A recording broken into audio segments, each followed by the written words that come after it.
അതൊരു വളരെ ബുദ്ധിമുട്ടുള്ള ക്വസ്റ്റ്യനാണ്. പക്ഷേ അങ്ങനെ നമുക്ക് പറയാൻ സാധിക്കില്ല. ഇതൊരു കളക്റ്റീവായിട്ടുള്ളൊരു വലിയ പരാജയമാണ്. എന്നിരുന്നാലും ഈ അങ്ങനെ ഒരു ക്വസ്റ്റ്യൻ ഒരു അങ്ങനെയുള്ളൊരു ക്വസ്റ്റ്യൻ ആൻസർ ചെയ്യുന്ന സമയത്ത് ഡെഫിനറ്റ്ലി നമുക്കറിയാം, ഒന്ന് പിണറായി വിജയനാണ്, രണ്ട് പാർട്ടി സെക്രട്ടറി എം വി ഗോവിന്ദൻ്റെ പ്രസ്താവനകളും എം വി ഗോവിന്ദൻ്റെ ഇടപെടലുകളും ഡെഫിനറ്റ്ലി ജനങ്ങൾക്ക് അവമതിപ്പുണ്ടാക്കുന്ന കാര്യമാണെന്നാണ് എനിക്ക് തോന്നുന്നത്.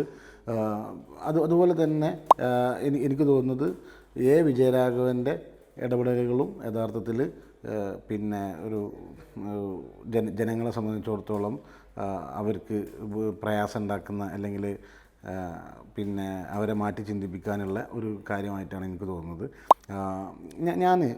ഇതുപോലെ തന്നെ ഞാൻ പറയാൻ ആഗ്രഹിക്കുന്ന ഒരു പ്രസ്താവന എന്ന് പറഞ്ഞത്, കിറ്റ് വാങ്ങി കഴിച്ചിട്ട് വോട്ട് ചെയ്തില്ല എന്നുള്ള എം എം മണിയുടെ പ്രസ്താവന അതുപോലെ തന്നെ ആളുകളെ സംബന്ധിച്ചിടത്തോളം വളരെ നിരാശ ഉണ്ടാക്കിയ പ്രസ്താവന ആയിട്ടാണ് എനിക്ക് തോന്നുന്നത്. ഒന്നാം തരം പെൻഷൻ മേടിക്കുക, ഇഷ്ടം പോലെ തിന്നാൽ എന്നിട്ട് നേരെ എതിർ വോട്ട് ചെയ്തു എന്ന് പറഞ്ഞാൽ അതിന്റെ പേര് ഇതുമാതിരി പറപ്പ് പണിയെന്ന് പറയും.